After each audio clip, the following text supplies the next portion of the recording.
So welcome to the new video guys. तो आज हम देखेंगे top 5 CFD firms.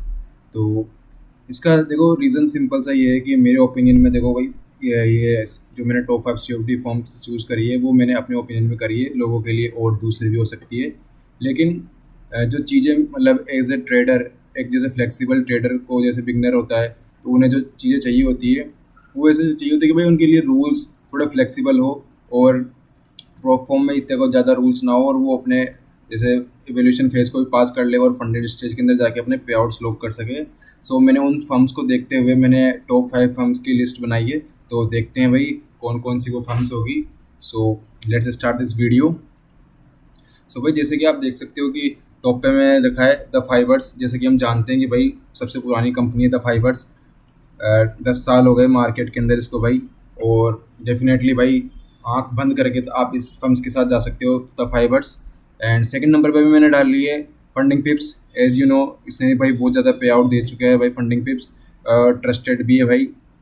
And third third number पे भाई मैंने डाला ब्लूबेरी फंडेड को, बिकॉज भाई ब्रोकर प्लेटफॉर्म में। और जैसे कि आप देख सकते हैं अभी तक जो पास्ट 1 डेढ़ साल के अंदर इसने भाई इतने पे आउट दे चुका है भाई, ये $6 मिलियन तक प्लस। जब ये नई नई आई थी भाई, जब सबसे हमने इसको ट्रेड करना स्टार्ट करा था और इसमें अभी तक तो हमने कोई ऐसे फेसेस नहीं देखे जिसमें पे आउट रिजेक्ट हुआ हो। तो और फोर्थ नंबर पे भाई हमने रखा है अल्फा कैपिटल को। अल्फा कैपिटल भी कई इसलिए क्योंकि अल्फा कैपिटल भी भाई बहुत पुरानी फर्म है। भले ही इतनी पॉपुलर नहीं है पर अल्फा कैपिटल भाई पुरानी फर्म है और ये भी भाई इसके रूल्स भी बहुत फ्लेक्सिबल है। और जैसे कि भाई पुरानी है तो ऑलरेडी भाई पे आउट तो देगी ना। और फिफ्थ नंबर पे भाई हमने रखा है फंडेड स्क्वाड को। फंडेड स्क्वाड क्यों भाई? भाई क्योंकि थोड़ा भाई इसके रूल्स भी थोड़े फ्लेक्सिबल है और इसकी जो कॉस्ट है अकाउंट्स की वो भी मतलब इतनी ज़्यादा नहीं है, मतलब कॉस्ट फ्रेंडली है। तो हम जानेंगे कि भाई मैंने ये भाई जो टॉप 5 फर्म्स है इन्हीं क्यों चूज़ करा। ऐसे क्या चीज़ें हैं भाई जो और फर्म्स के अंदर नहीं है, ऐसे क्या रूल्स है जो एक ट्रेडर को थोड़ा फ्रीडम प्रोवाइड करते हैं ट्रेड करने के लिए। और कौन सी ऐसी चीज़ें हैं जिन्हें एक जैसे एक ट्रेडर ट्रेड करता है, चूज़ करता है फर्म को, तो ऐसे कौन सी चीज़ें हैं कि भाई उसे ध्यान रखनी चाहिए, कौन कौन से रूल होने चाहिए फर्म्स को ट्रेड करते टाइम जो उसको अपने दिमाग में रखने चाहिए। तो भाई ये वीडियो ना केवल सिर्फ फर्म के पर्पज़ से, ये वीडियो उस पर्पज़ से भी बहुत इंपॉर्टेंट रखती है जिसमें मतलब आप देख रहे हो कि जब हम फर्म को ट्रेड करते हैं जैसे इवेल्यूशन में तो हमें इतनी दिक्कत नहीं आती, लेकिन जब हम फंडेड स्टडी के अंदर जाके तो हमें कौन कौन से रूल्स का ध्यान रखना चाहिए। क्योंकि भाई मोस्ट ऑफ द ट्रेडर क्या करते हैं भाई वहीं पर जाके कुछ मैंने रूल वूल वायलेट कर देते हैं और फिर उनके चक्कर में उनका जो रूल रूल वायलेशन हो जाता है और वहाँ पर अकाउंट अकाउंट ब्रीच हो जाते हैं भाई। ये हमारे साथ भी हो रखा है क्योंकि हमने उस टाइम पे इतना ध्यान नहीं दिया था और इस चक्कर में हमारे पे आउट्स भी रिजेक्ट हो चुके हैं। तो मैं चाहता हूँ कि भाई आप इन रूल्स को बड़ा ध्यान से देखें और आप ऐसी कोई गलती ना करें जिससे आपके भाई पे आउट्स रिजेक्ट हो और आप ऐसे कोई रूल वायलेशन करो। तो भाई देखते हैं कौन का है, तो क्यों इन फर्म्स को अपने टॉप पे रखा है। Let's see. सो भाई जैसा कि हम लोग जानते हैं भाई, सबसे पहले तो हमको किस चीज़ से मतलब होता है भाई, हमको मतलब होता है हमारे पे आउट से। तो भाई जैसे कि मैंने जितनी भी फर्म बताई है सब लेजिट है भाई, कोई भी ऐसे नहीं है, सबको मार्केट के अंदर थोड़ा टाइम हो चुका है। एंड भाई पे आउट अगर आप रूल फॉलो करोगे तो भाई डेफिनेटली भाई आपको पे आउट तो मिलेगा। अगर आप रूल ही थोड़ा ढंग से फॉलो नहीं, रूल वॉयलेट करोगे, फॉलो नहीं करोगे तो भाई कोई सी फर्म हो वो आपको पे आउट नहीं देगी। सो भाई सेकंड चीज़ है भाई वो है फ्लेक्सिबल रूल। भाई फ्लेक्सिबल रूल इसलिए भाई क्योंकि ये जो फर्म्स मैंने चूज़ करी है भाई, ये टॉप वर्क फर्म्स मैंने चूज़ करी है और इनके अंदर भाई सब में फ्लेक्सिबल रूल्स है। और मतलब कॉस्ट भी मतलब कुछ फर्म में तो गुड है और कुछ फर्म में थोड़ी ज़्यादा है, जैसे कि द फाइबर्स है इनके अंदर थोड़ी कॉस्ट ज़्यादा है। लेकिन बाद बाकी भाई ओवरऑल देखे तो भाई थोड़ी कॉस्ट फ्रेंडली भी है, इतनी ज़्यादा भी वो नहीं है। सो भाई अब अपन बात करते हैं सीधा भाई डायरेक्टली अपन जो रूल्स होते हैं, अपन को कौन कौन से जो रूल्स होते हैं उनका ध्यान देना चाहिए, ताकि हमारे जो फंडेड स्टेज के अंदर जाते हैं तो उनके अंदर हमको कोई दिक्कत ना हो और हमारे कोई रूल वायलेशन ना हो। तो कौन कौन से वो इंपॉर्टेंट रूल्स चलो देखते हैं गाइस।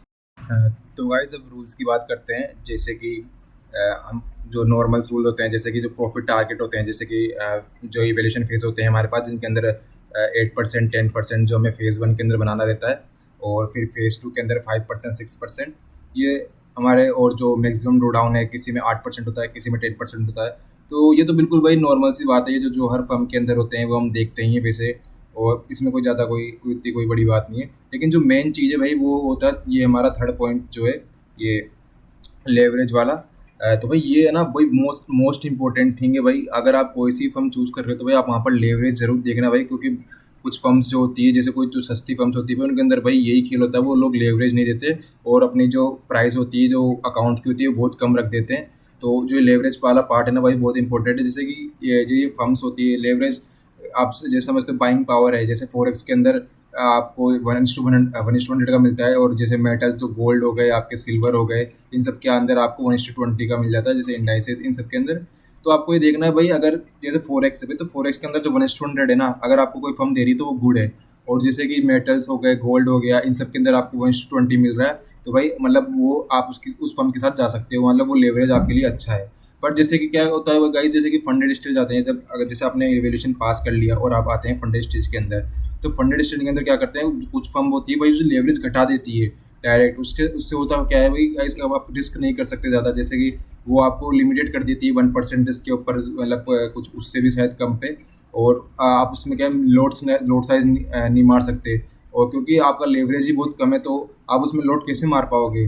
तो भाई ये चीज़ का ध्यान रखना भाई, अगर आप देख रहे हो तो इवोल्यूशन में लेवरेज कितना है और फंडेड के अंदर जाके आपका लेवरेज कितना हो रहा है, तो ये भी आपको फर्म के अंदर देखना बहुत ज़रूरी है। तो सेकंड जो थर्ड फोर्थ जो चीज़ है गाइस, वो है कंसिस्टेंसी रूल। आपको कंसिस्टेंसी रूल्स, अगर आप जानते हो कंसिस्टेंसी रूल, अगर आप नहीं जानते तो आपको पहले से समझना पड़ेगा कंसिस्टेंसी रूल क्या होता है। और क्योंकि कंसिस्टेंसी रूल्स भी भाई बहुत इंपॉर्टेंट रोल प्ले करता है। जब आप फंडेड स्टेज के अंदर चले जाते हैं तो आपको कंसिस्टेंसी रूल के हिसाब से ट्रेड करना पड़ता है। वहाँ पर ऐसा नहीं हो सकता कि आप अपने मन मर्जी जितना प्रॉफिट बना ले सकते हो, ऐसा आप वहाँ नहीं कर सकते। और भाई जो फिफ्थ नंबर पे आता है वो है मार्जिन रूल। भाई ये तो मेरे को भाई पर्सनली भाई मैं बिल्कुल पसंद नहीं करता भाई इस रूल को, जो मार्जिन रूल है। बहुत कुछ फर्म्स के अंदर ये मार्जिन रूल होता है, और ये भाई ये जो रूल है भाई वो मतलब ऐसा है कि आपने अगर इसको वॉयलेशन हो जाता है ना भाई, आपको पता भी नहीं चलेगा, आप कब इसको वॉयलेट कर दोगे, आप जाने अनजाने में भाई वायलेशन हो जाता है इसका। और इससे क्या है भाई, आपका जो प्रॉफिट स्प्लिट वो भी कट जाता है, और वो फिर बाद में आपका अकाउंट भी ब्रीच कर देते हैं। तो बेसिकली भाई मार्जिन रूल एक तरीके से भाई लोड साइज का ही, मतलब एक सिक्के के दो पहलू ही होते हैं भाई, कि जो लोड साइज रूल है वो मार्जिन रूल ही होता है और कुछ नहीं होता। वैसे मैंने इसके ऊपर वीडियो बना रखी है, अगर आप समझना चाहते हो कि भाई मार्जिन रूल एक्चुअल में क्या है, तो आप मेरे प्लेलिस्ट के अंदर भाई वीडियो देख सकते हैं मार्जिन रूल वाली। और फिर भाई जो अगला रूल हमको जो ध्यान में रखना है वो रिस्क पर ट्रेड रूल। जैसे कि भाई फंडेड स्टेज के अंदर हम जैसे जाते हैं तो वहाँ पर क्या कर देते हैं भाई फर्म्स वाले, कि आपको वो लिमिटेड कर देते हैं कि आपका रिस्क पर ट्रेड कितना होना चाहिए। एक जैसे आपने कोई ट्रेड ओपन करी और उस ट्रेड पे आप कितना मैक्सिमम रिस्क कर सकते हैं, तो भाई ये रूल का भी आपको ध्यान रखना है। आप ऐसा नहीं है कि आपको ध्यान नहीं है कि आप ट्रेड जब ओपन कर रहे हो तो आप कितना भी रिस्क ले लो, नहीं, आपका अकाउंट ब्रीच हो सकता है वहाँ पर, और आपका अकाउंट लॉस हो जाएगा डायरेक्ट परमानेंटली। तो भाई और जो नेक्स्ट जो रूल है भाई वो minimum trade holding rule. Like जैसे कुछ फर्म्स के अंदर होता है कि आप जब ट्रेड कर रहे हो ओपन, तो उस ट्रेड का जो मिनिमम ड्यूरेशन है गाइस वो होना चाहिए कम से कम 2 मिनट्स। अगर आप 2 मिनट से अंदर उस ट्रेड को क्लोज कर देते हो तो भाई वो ट्रेड काउंट नहीं होता, मतलब उसका जो आप प्रॉफिट बनाओगे तो वो प्रॉफिट तो कभी काउंट होगा नहीं, और जो अगर आप लॉस करोगे वो लॉस तो काउंट हो जाएगा। तो भाई आपको ये ध्यान रखना है भाई, जिस फर्म के अंदर अगर जैसे 2 minute rule trade holding rule है तो आपको उसको मतलब फॉलो करना है उस रूल को। भाई नेक्स्ट जो रूल होता है भाई, जैसे buy sell rule in buy sell कर देना 5 मिनट के अंदर। तो बेसिकली भाई इस रूल को मैं बहुत सिंपल शब्द में समझाता हूँ। जैसे कि आप क्या कर रहे हो, जैसे कि आपने कोई ट्रेड ली गोल्ड के अंदर, आपने बाय किया, गोल्ड के अंदर आपने बाय किया और आपने उस ट्रेड को क्लोज कर दिया, कुछ प्रॉफिट लॉस जो हुआ आपका इरेस्पेक्टिव, तो उसके जस्ट 5 मिनट के अंदर ही आपने कोई दूसरा ट्रेड खोल दिया। मे भी मान लेते हैं कि अपोजिट डायरेक्शन में सेल ट्रेड खोल दिया, तो भाई वो एक वायलेशन होता है। वो एक ऐसे होता है कि आप गैम्बलिंग कर रहे हो या फिर आप रिस्पॉन्सिबल ट्रेडर नहीं हो, तो वो फर्म आपके ऊपर ये एलिगेशन लगा देती है। तो भाई आपको ये ध्यान रखना है, अगर ये आपको चेक कर लेना है भाई जो भी आप फॉर्म चूज़ कर रहे हो तो उसमें कोई ऐसा रूल ना हो। और भाई बता दूं मैं कि भाई इसी रूल की वजह से भाई एक बार मेरा अकाउंट, मेरा जो पे आउट था $250 का, भाई वो भी रिजेक्ट हुआ था। एंड देन नेक्स्ट जो चीज़ है भाई, आपको ये जो नीचे जो रूल लिखे हुए हैं, मार्टिंगल, आर्बिट्राज, टिक स्कैल्पिंग, गैम्बलिंग, भाई ये सब तो आपको कोई सी ही फर्म के अंदर नहीं करना भाई। कोई सी फर्म हो, भले कितनी लेजिट फर्म हो, भाई ये जो चीज़ें ना भाई आपको डायरेक्टली रेड फ्लैग कर देगी, और आपको डायरेक्टली मतलब रेस्ट्रिक्टेड कर देगी फर्म के अंदर। तो भाई ये चीज़ तो आप कभी ना करें ऐसी वाली। तो भाई हम अब देखते हैं कि कंपैरिजन की इन सब के अंदर जो जितनी फर्म्स मैंने बताई है, तो भाई अब अपन देखते हैं डायरेक्टली इनके फर्म्स के अंदर कंपैरिजन क्या बेसिकली किस में क्या क्या डिफरेंसेस है। तो भाई हम स्टार्ट करते हैं, जैसे कि फंडिंग पे ये जो फाइवर्स है इनके अंदर जो लेवरेज मिलता है इवेल्स और फंडेड के अंदर, तो भाई बेसिकली जो अपने जो इवेल्स और फंडेड के अंदर है ना भाई, फाइवर्स के अंदर सेम ही रहता है। आपको जो फॉरेक्स के अंदर मिलता है 1:100 का मिलता है, और कम्युनिटीज जो अपने गोल्ड है, सिल्वर हो गए, इनके अंदर 1:33 मतलब 30 का, क्रिप्टो में 1:2। और फंडिंग पिक्स में भी भाई सेम ही रहता है, 1:100 का आपको फॉरेक्स में मिलेगा, गोल्ड के अंदर 1:20 का, क्रिप्टो में ये। लेकिन जो आपकी ब्लूबेरी फंडेड है गाइस, जो 2 स्टेप मॉडल है, ये जितना भी मैं बता रहा हूँ ना भाई, ये सब 2 स्टेप स्टैंडर्ड मॉडल के मैं बता रहा हूँ। जो भी आपके जो 2 स्टेप मॉडल रहते हैं जिनमें कोई ऐसे कंसिस्टेंसी रूल नहीं होता, तो वो वाले मॉडल सही है, जो मतलब जिनमें फ्लेक्सिबल रूल्स होते हैं। तो जैसे कि आपके नेक्स्ट अल्फा कैपिटल हो गया, अल्फा कैपिटल में 1:100 का आपके पास लेवरेज होता है, 1:20-30 में, और फंडेड स्क्वाड में भी 1:100 और फिर 30 गोल्ड में। तो बेसिकली ये जो आपको इवेल्यूशन में भी आपको यही लेवरेज मिलेगा, और आपको फंडेड के अंदर जाके भी भाई यही लेवरेज मिलेगा। तो इन फर्म्स के अंदर भाई ऐसा कोई हिडन रूल नहीं है कि आपको जो फंडेड के अंदर जाओगे और जाने के बाद आपका लेवरेज ये लोग घटा देंगे। तो भाई सबसे कम तो भाई यहाँ पर भाई ब्लूबेरी का ही है, लेकिन भाई इसके भी अपने एडवांटेज है भाई, बहुत कम स्प्रेड देता है ये, तो अपन ऐसे इग्नोर नहीं कर सकते इसको। और भाई प्योर तो देता ही है, मैंने खुद ने निकाले हैं। तो भाई अगला जो देखते हैं भाई, जो हमको ध्यान रखना है वो रूल है भाई कंसिस्टेंसी रूल। तो कंसिस्टेंसी रूल है भाई कि जो फाइवर्स के अंदर है भाई, अपने को इवेल्यूशन फंडेड के अंदर कोई भी अपने को आप यहाँ पर कंसिस्टेंसी रूल देखने नहीं मिलता। जो कि भाई कंसिस्टेंसी रूल भाई अगर होता है तो भाई वो मतलब दिमाग को बहुत प्रेशर कर देता है भाई ट्रेड करने के लिए, और मतलब आदमी इंसान जो होता है भाई उसमें प्रेशर होकर ट्रेड लेना पड़ता है कंसिस्टेंसी रूल को फॉलो करने के लिए। तो लेकिन यहाँ पर कोई कंसिस्टेंसी रूल नहीं है, ना फंडेड में ना आपको इवेल के अंदर मिलेगा। तो भाई किसी में भी यहाँ पर आप देख सकते हो कि किसी में कंसिस्टेंसी रूल नहीं है भाई। और जो नेक्स्ट है अपने को ध्यान रखना भाई मार्जिन रूल। तो भाई मार्जिन रूल और लोड साइज रूल, तो अपने को ये देखना है, जैसे फाइवर्स के अंदर कोई मार्जिन रूल नहीं है, ना फंडिंग पिप्स के अंदर है, ना ब्लूबेरी फंडेड के अंदर है। अल्फा कैपिटल के अंदर गाइस मार्जिन रूल नहीं है, पर यहाँ पर एक लोड साइज रूल है। ये डिपेंड करता है आपके according to the load size, ये आप देख लेना गाइस। लेकिन मैं बता रहा हूँ इसके अंदर आपको कोई दिक्कत नहीं आएगी, ऐसा कोई ये इतना हाई मतलब कुछ बड़ा रूल नहीं है जिससे कि आपको डरने की ज़रूरत है। ये बस आपको थोड़ा लिमिट कर देगा भाई, आप बिल्कुल इसे भी ज़्यादा ही लोड ना मार दो बिल्कुल ही उसके अंदर एक मतलब आप जब ट्रेड कर रहे हो। लेकिन हाँ, इसके अंदर ये वाला लोड साइज रूल है, बाकी ऐसी कोई दिक्कत नहीं है, अच्छा खासा आप लोड इसके अंदर भी ले सकते हो। और भाई जो फंडेड स्क्वाड के अंदर है, फंडेड स्क्वाड के अंदर वैसे कोई लोड साइज रूल नहीं है, लेकिन इसके अंदर भाई ये रूल है, जैसे कि आप जब ट्रेड ले रहे हो तो भाई किसी ट्रेड में तो आप भाई बहुत ज़्यादा लोड ले रहे हो भाई, फिर किसी ट्रेड में भी आप बिल्कुल ही एकदम लोड गिरा दे रहे हो। तो ऐसा नहीं होना, जैसे कि मान लो आपने गोल्ड में ट्रेड ली, आप ट्रेड कर रहे हो जैसे कि 0.2 के लोड से भाई, फिर एकदम से आप आ गए डायरेक्टली भाई 0.02 लोड पे आ गए, 0.01 पे। तो भाई ये सब मत करना भाई, ये थोड़ा सा आपको दिक्कत दे सकता है। और बात बाकी तो भाई इसमें मार्जिन और लोड साइज बोल तो भाई इनमें मतलब किसी में नहीं है, अल्फा कैपिटल के अंदर है, वो भी कोई इतनी हेडेक वाली बात नहीं है भाई। फिर आता है अपने पास रिस्क पर ट्रेड वाला, ये वाला। तो रिस्क पर ट्रेड के अंदर भाई ऐसा फाइवर्स के अंदर तो कुछ है नहीं भाई कि आप कर दो, लेकिन भाई मैं बता रहा हूँ आप फिर भी आप 1 से 2% रिस्क ही करा करो भाई पर ट्रेड के अंदर। क्योंकि भाई ट्विटर पे भी आपने भाई अगर आप देखोगे तो कुछ कंप्लेंट्स आई है कि भाई फाइवर्स भी ना भाई कुछ ट्रेडर्स को रेस्ट्रिक्ट कर रहा है कि 1% रिस्क टू इतना ही करो। तो भाई इतना आप जैसे कर रहे हो तो मैक्सिमम 1 to 2% पे रहो फंडेड स्टेज के अंदर, फाइवर्स की बता रहा हूँ मैं। वरना भाई बेस्ट जो है 1% पे ही रहो आप, 1% रिस्क। तो भाई फंडिंग पिप्स के अंदर की बात करते हैं, तो फंडिंग पिप्स में भी आप 3% रिस्क कर सकते हो, मतलब बिलो और 25 के और उसके नीचे जितने भी अकाउंट है फंडेड के अंदर। और जो 50 के और 100 के जो अकाउंट है उसके अंदर आप 2% से ज़्यादा रिस्क नहीं कर सकते। भाई ब्लूबेरी के अंदर देखते हैं भाई, जो अपने पास जो 2 स्टेप मॉडल होता है उसके अंदर भाई आप जब फंडेड में होते हो तो 1.5% से ज़्यादा आप रिस्क नहीं कर सकते। अल्फा कैपिटल में वही सेम है जो भाई फंडिंग टिप्स के अंदर था।